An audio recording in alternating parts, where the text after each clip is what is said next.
Suara saya terdengar jelas dan PPT saya muncul di layar Anda. Jelas Jelas, terdengar, Pak. Pak. Baik, saudara-saudara, pertama saya mohon maaf ya, karena saya tidak bisa secara luring karena dari pagi saya ada agenda di luar dan tadi rencananya jam 3 ternyata saya nggak yakin jam 3 sudah di kampus satu sehingga saya mohon izin apa namanya untuk online saja teori karena memang untuk tepi ini harus selesai sesuai schedule karena ini praktikum. Nah, insya Allah nanti praktikumnya akan dibantu oleh Aslab dan laboran ya. Karena besok sampai hari Selasa saya ada agenda di di luar ya. Saya Rabu baru ada di kampus. eh Seperti minggu depan kita akan normal seperti biasa. Saya berharap nanti Jumat juga bisa ngisi sehingga mereview dari awal sampai akhir dan materi terakhir Radius, Ulna sama Medianus. Nah, hari ini saya akan dua topik saya akan masukkan. Yang pertama osipital, yang kedua nanti brachialesi. Nah, brachialesi nanti itu ada kaitannya dengan ulnaris, ulnaris, radialis dan medianus. Oke. Kita sederhana saja, santai saja informasinya. Anda kuliah sudah dari pagi, sehingga silakan yang mau off cam silakan, yang mau on cam silakan ya. Saya mau izin on cam saja. Oke, saudara-saudara, occipital neuralgia ini kalau kita definisikan, memang begini, segala sesuatu neuralgia, gia itu kan saya sudah bilang bahwa gia itu adalah sebuah gangguan neuro itulah gangguan pada saraf ya. Eh, Neuralgia itu secara klinis itu agak sedikit sulit ketika bukan agak sedikit sulit, agak sedikit rancu mendiagnosa dengan adanya ini apa namanya cervical root syndrome, terus neck pain ya, dan salah satu karakteristik gangguan saraf adalah menjalar. Nah, kalau si cervical root syndrome kita sudah ketahui bersama bahwa sensasi radiating pain-nya itu adalah ke lengan atau ke bagian leher, tidak sampai ke atas. Bentar ya, saya coba. Bentar.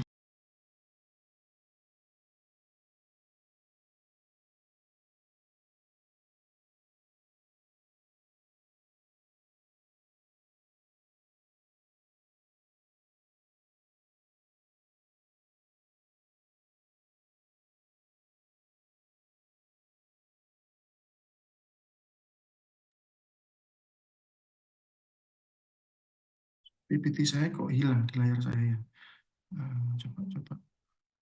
Sebentar.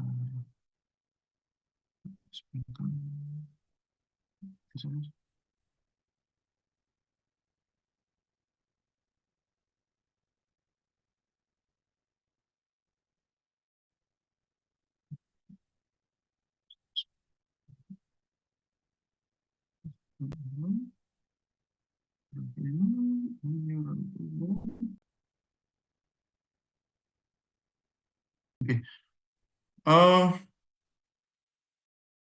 Karakteristiknya adalah side and back of skull and radiating upwards toward. Jadi bagian samping dan belakang dan menjalarnya ke atas, depan, ke depan dan ke atas dan ke depan, ya, sampai terasa nyerinya itu di belakang telinga, di belakang telinga atau di belakang mata. Nah, eh, caranya bagaimana ketika ada pasien datang ke Anda? Perhatikan, ini bukan cervical root syndrome. Yang spesifik nyerinya adalah pada daerah leher. Ya, spesifik nyerinya adalah yang kita akan rancu nanti dengan migrain. Ya. Migrain itu sharp pain ya, tajam. pada satu sisi, ya. Dan kalau yang neuralgia adalah radiating, menjalar, ya. Yang membedakan dengan CRS nanti adalah ketika Anda melakukan pemeriksaan provokasi saraf, hasilnya negatif semua, dan migrain Anda hilangkan, ya, sehingga kemungkinan besar adalah occipital neuralgia. Nah, sebagian besar occipital neuralgia itu memang bisa berkurang banyak dengan medikamentosa, ya. Eh, NSAID, non-steroid anti-inflammatory drugs itu juga sangat sangat bisa berkurang, paracetamol, ibuprofen, ya, itu sudah cukup berkurang. Tapi beberapa memang sedikit mengganggu sehingga mereka datang ke fisioterapis meskipun dia terus mengkonsumsi obat untuk bisa mengurangi nyerinya. Oke. Di sini saya berharap nanti bisa di apa namanya? Dijelaskan ya sama sama siapa? Sama Aslep. Coba coba saya apa namanya? Pen ya. Nah, sebentar.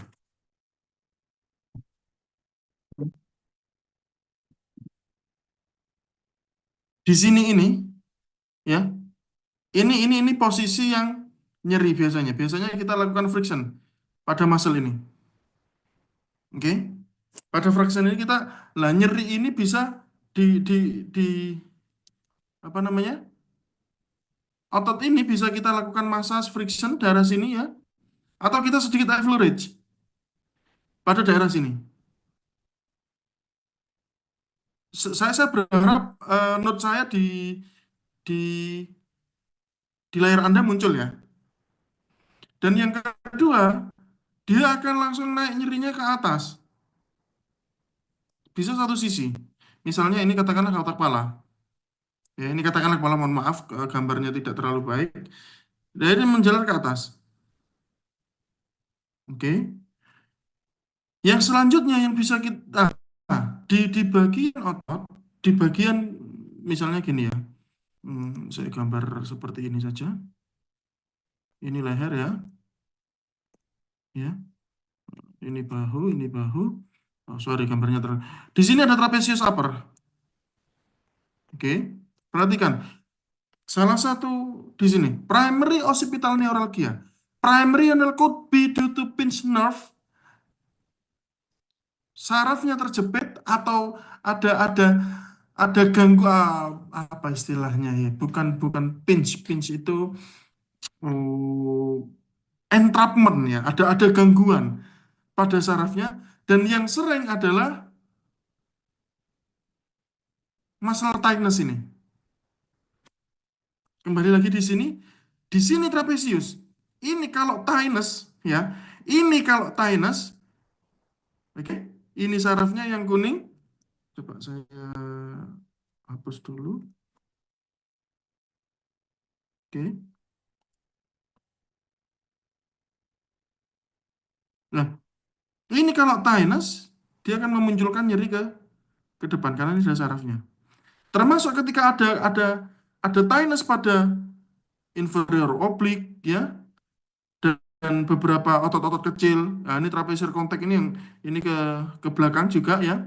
Ketika nyeri-nyeri di sini tinnitus, Anda cek di eh, bagian leher itu ada tinnitus pada upper trapezius, kemungkinan besar menstimulasi nyerinya pada occipital neuralgia. Ya, sebagian besar adalah masalah ranis.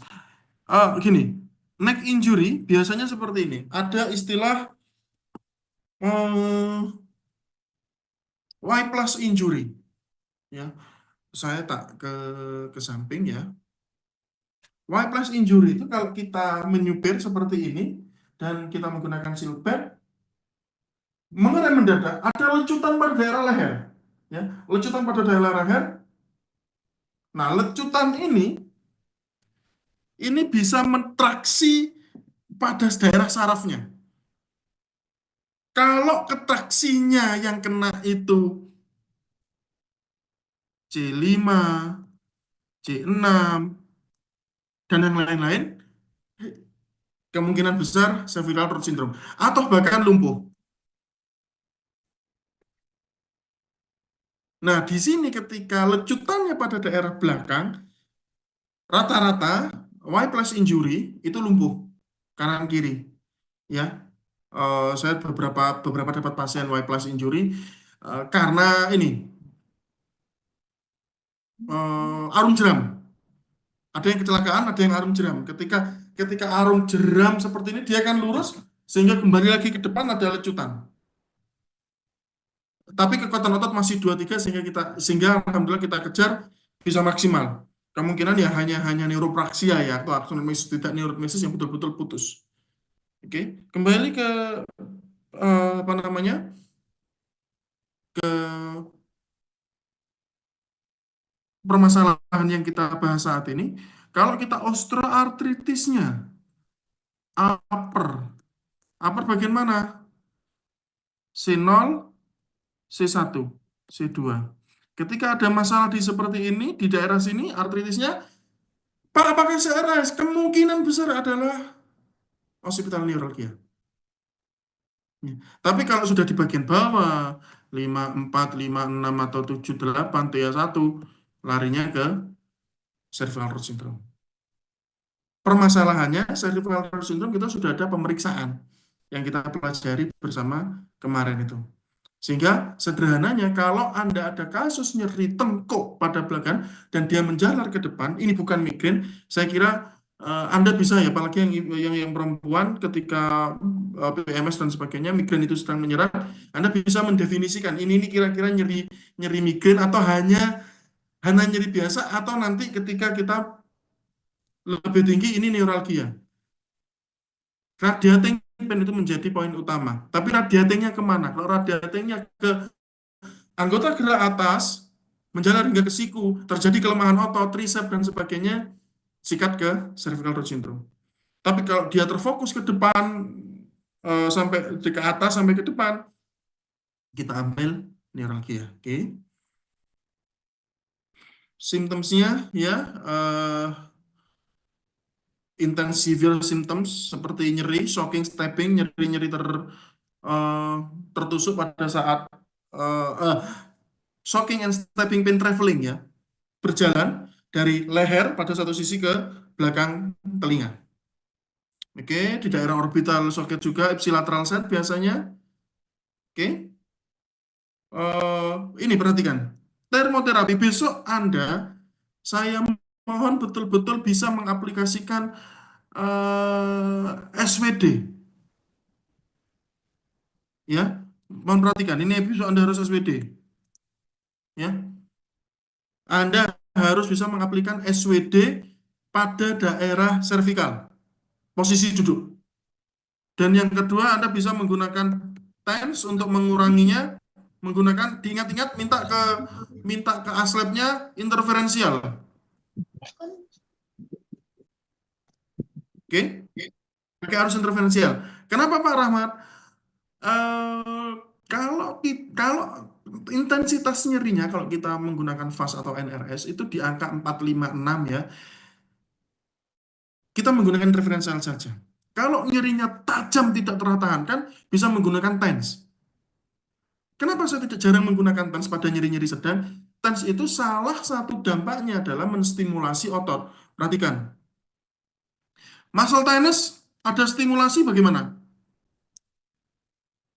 Sudah ada muscle tightness, Anda kasih blocking menggunakan TENS, salah satu dampak TENS itu adalah menstimulasi si otot, apa yang terjadi?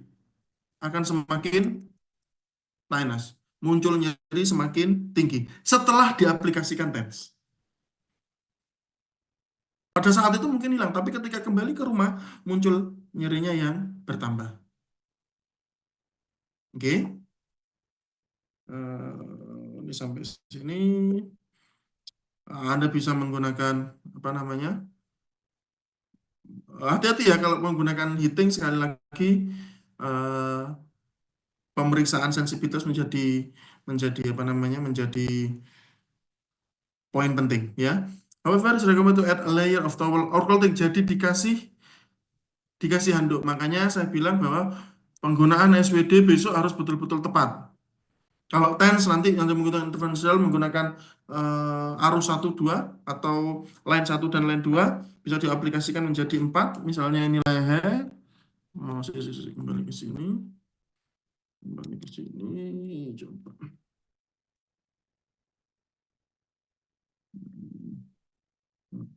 Di sini saja saya hapus. Oke. Sehingga nanti eh, menggunakan 4 pad. 1, 2, 3, 4. Ini yang positif, ini yang negatif, yang negatif. Oke?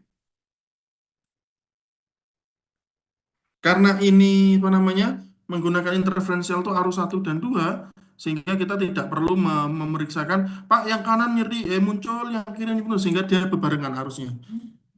Oke. Nah, intervensinya adalah menggunakan besok tolong ya, ini juga dipraktekkan bagaimana tapping. Tapping itu bisa menggunakan dua dua cara. Bentar. Bisa menggunakan dua cara. Bentar.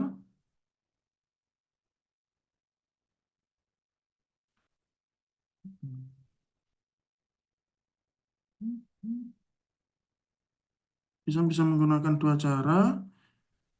Caranya adalah eh, sebentar. Anda bisa menggunakan Y strap ya. Sehingga ini dari cervical bisa diambil dari TH1 cervical sampai ke atas sehingga ini seperti ini bentuknya.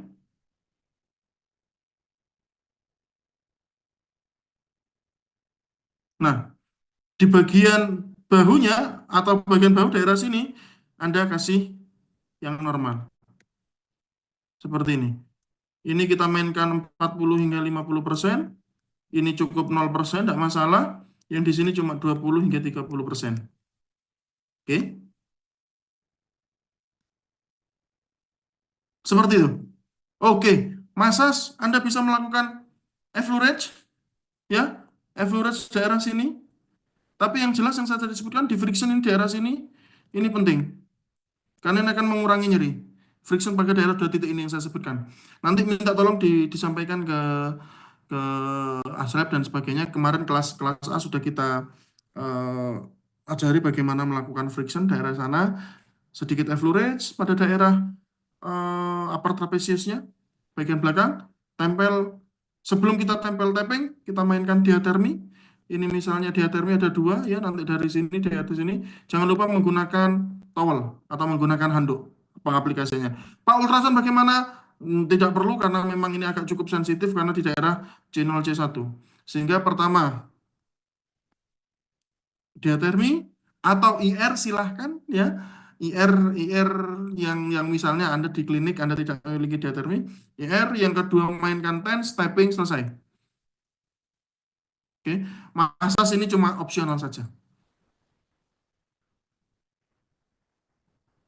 Oke, sebelum kita masuk ke materi yang kedua, ada yang perlu didiskusikan atau ditanyakan?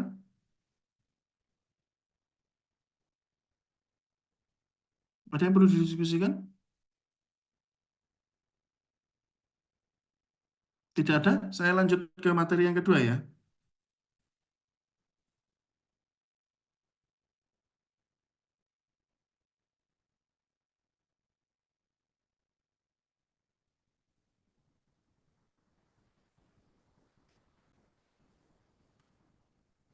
Nah, sebentar.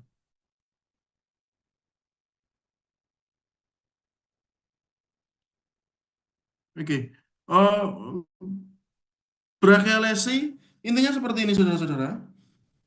Ada 4 poin yang selalu saya ajarkan dari awal. Ada materi yang brachial race itu teorinya cukup cukup banyak sehingga saya nggak akan terlalu dalam sehingga kita fokuskan pada praktikum. Oke. Yang pertama Anda paham di mana keluar brachial race itu. Oke. Dan yang kedua Anda tahu sign and symptomnya. Oke. Setelah sudah tahu sign and symptomnya, Anda bisa melakukan exercise-nya dan yang selanjutnya adalah menggunakan modalitas fasilitas fisioterapi IR dan sebagainya. Nah, brachial lesi ini prognosisnya saya katakan kurang begitu baik. Kalau memang betul-betul sarafnya pedot, ya, atau neuropraksia, sehingga saya ada beberapa pasien mungkin sudah mungkin karena saya enggak setelah sebelum sebelum ke Taiwan saya sudah enggak pegang pasien ya. Setelah ke Taiwan baru pegang. Terus pasien-pasien saya yang dulu kan sudah hilang semua. Terakhir saya pegang 3-4 tahun ya juga tidak apa ya tidak maksimal dalam mengaktifasi si saraf itu. Oke. Perhatikan bahwa ini cuma eh, saya harap Anda sudah sangat-sangat paham ya. Ini cuma tambahan informasi saja. Oke, C5 hingga T1, brachial plexus, ya. C5, T1. Plexus itu eh, Anda kalau sering ke pasar beli sayur misalnya itu entah kangkung, entah itu bayam ya, itu di bawahnya diikat. Oke. Lah, ikat sebetulnya tidak diikat plexus itu. Tapi menganalogikannya adalah sekumpulan root ya, sekumpulan eh, saraf yang keluar dari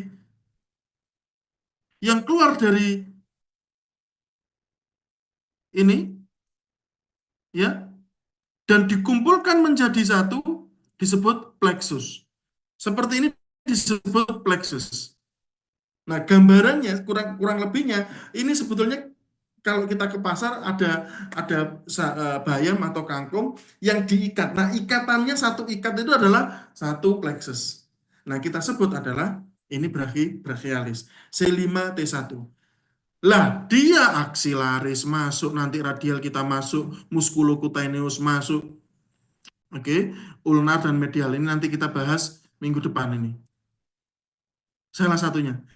Ketika si brachial plexus itu muncul lagi, keluar lagi dari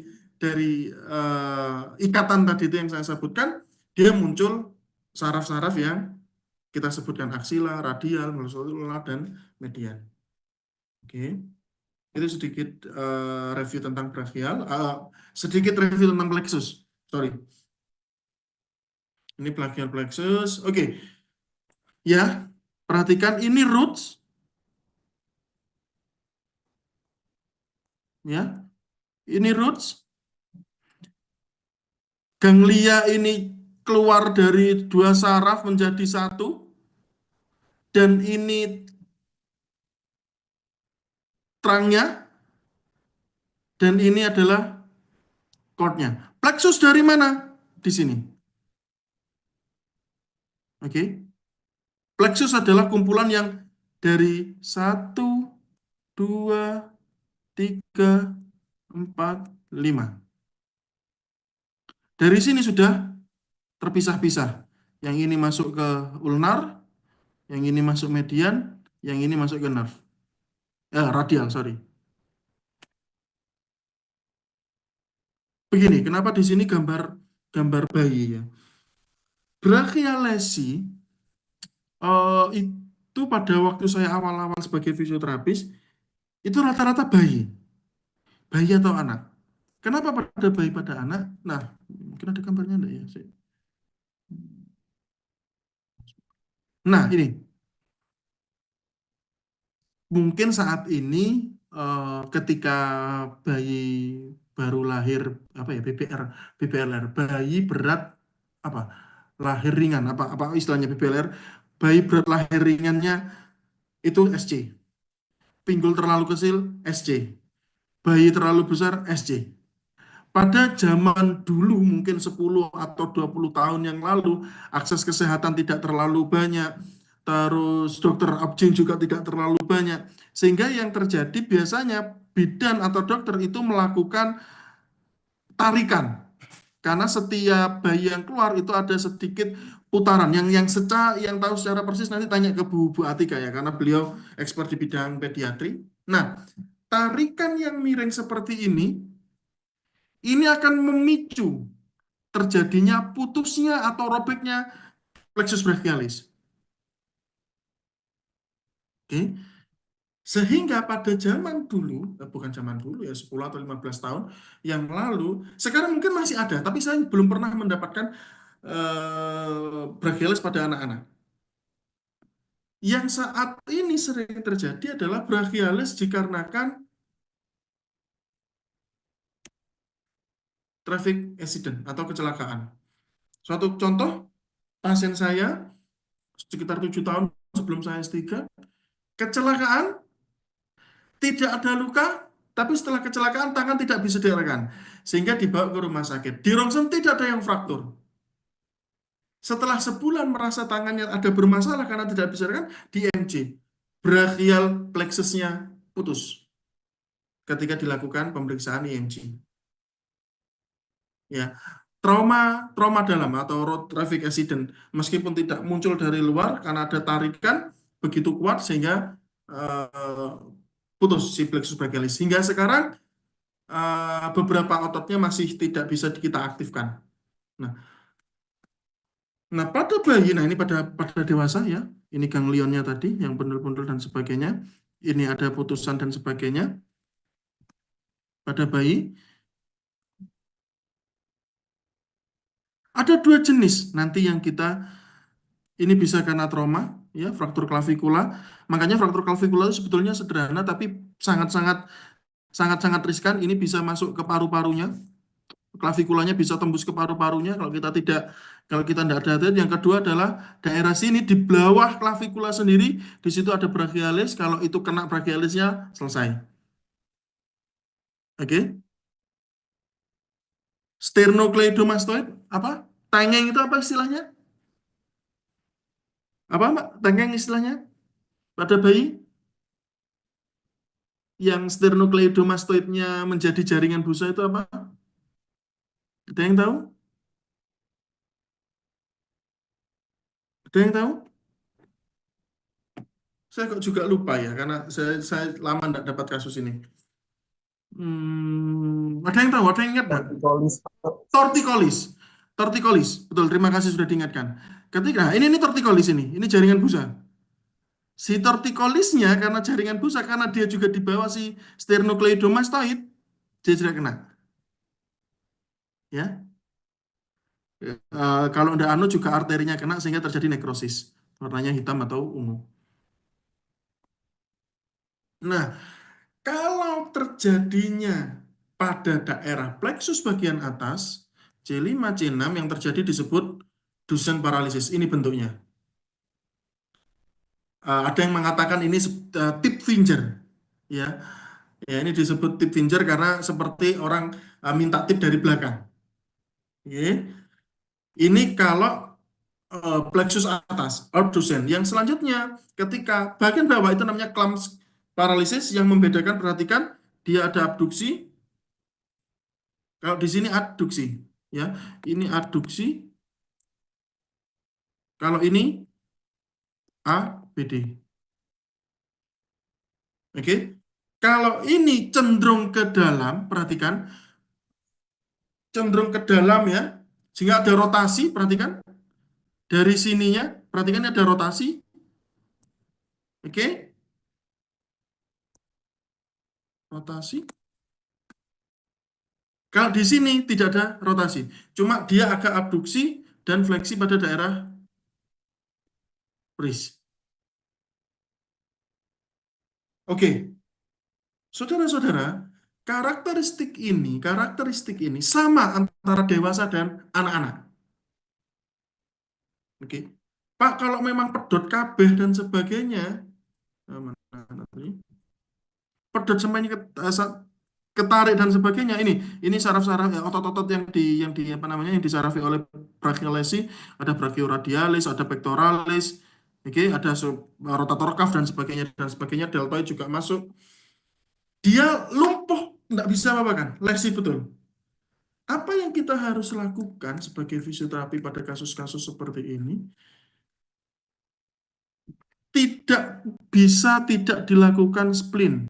Kita belum punya sprint. Coba nanti saya tanyakan ke, ya mungkin sudah selesai ini materi kita ya, tapi harus menggunakan sprint. Tujuannya apa? Supaya otot-otot yang bisa kita optimalkan minimal kontraktur. Kalau otot-otot bisa kita optimalkan, tidak kita lakukan exercise, kontraktur masuk ruang operasi lagi. Lengthening lagi, panjangan lagi, ribut lagi. Oke, sorry. Splint ini menjadi sebuah kewajiban dari pasien. Oke. Yang selanjutnya adalah pasif aktif resisten. Pertama pasif. Kita lihat kemampuan pasien. Berapa nilai ototnya? Pak, gerakannya apa? Semua gerakan karena dari shoulder. Apapun gerakan pada daerah shoulder. Ya, abduksi, eksternal, internal, rotasi, horizontal abduksi, ya. Yang kedua, ketika kita sudah melihat, oke, nilainya 1, 2, nilai ototnya, lakukan assisted. Oke. Ini 2 ini maksimal. Kalau bisa aktif, ngapain dilatih? Ya, dalam artian, kita cuma bisa melakukan tambahan ke strengthening. Sehingga 2 ini yang kita bisa lakukan pada pasien-pasien dengan kondisi yang betul-betul putus. Pasif atau assisted. Semua gerakan. Dari jari, ya, dari wrist, elbow, hingga shoulder. Perhatikan, non-luminous kita bisa menggunakan IR, ya. Pada daerah belakang, slapping berlawanan dengan arah rambut kecil yang ada di tangan. Exercise pasif aktif, tapi saya aktif ini tidak terlalu kita optimalkan sehingga pasif dan assisted. Aktif bagaimana bagi gangguan ototnya yang tidak terlalu terganggu. Horizontal ortose ini menjadi sebuah kewajiban untuk mencegah sebuah terjadinya eh, kontraktur pada otot-otot yang masih kita bisa optimalkan. Ini beberapa exercise-nya ya. Segala sesuatunya buka, tutup, pronasi, supinasi ini. Pronasi, supinasi. Oke. Fleksi, pull hard. Ini menggunakan tangan yang sehat. Ya. Apa yang dilihat? Yang dilihat adalah bicep. Ya. Make circle pada shoulder. Itu yang saya sebutkan. Nggak perlu pasien Anda nggak perlu juga disuruh seperti ini ya. Anda bisa dengan posisi pasien duduk ya, tangan ke depan semua, oke?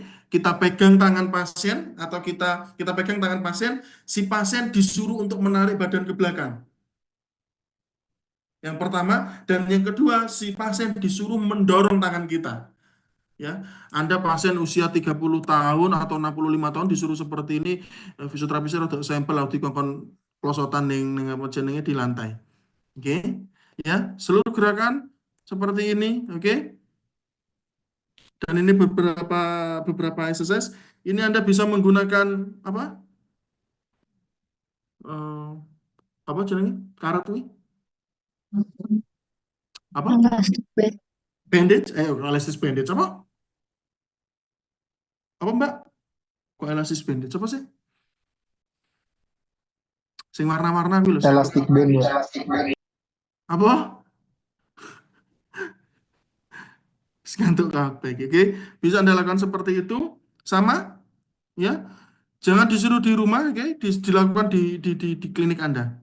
Ya, bisa Anda menggunakan dumbbell maksimal, circle, abduksi, posisi tidur, ya, eksternal rotasi ke atas, dan sebagainya nanti bisa dipraktekkan pada saat hari Minggu. Hari Minggu, ngantuk ini. Hari Jumat. Oke, ada pertanyaan? Ada pertanyaan? Gak kuat aku sakjane ngajari rek. Tak tutuk-tutuk nih aku ngajar ini. Kalau tidak ada pertanyaan, insya Allah nanti minggu depan hari Jumat kita bertemu kalau saya ada tugas luar, sehingga kita bisa review lagi. Tapi kita fokuskan di 3 topik ya, radialus, ulna, dan medianus. Untuk sementara besok Anda mohon izin dibantu oleh Aslab dan laboran karena saya memang ada tugas luar minggu sampai besok sampai hari Selasa. Baik, kalau tidak ada pertanyaan, saya tutup materi kita di sore sore hari ini. Mohon maaf karena kurang nyaman, seharusnya praktikum tapi kita sore-sore. Tapi saya harus paksakan untuk masuk materi ini supaya kita tidak tertinggal sehingga on schedule segala sesuatunya. Terima kasih atas perhatiannya. Saya Heri. Wassalamualaikum warahmatullahi wabarakatuh. Waalaikumsalam warahmatullahi wabarakatuh. Terima kasih, Pak.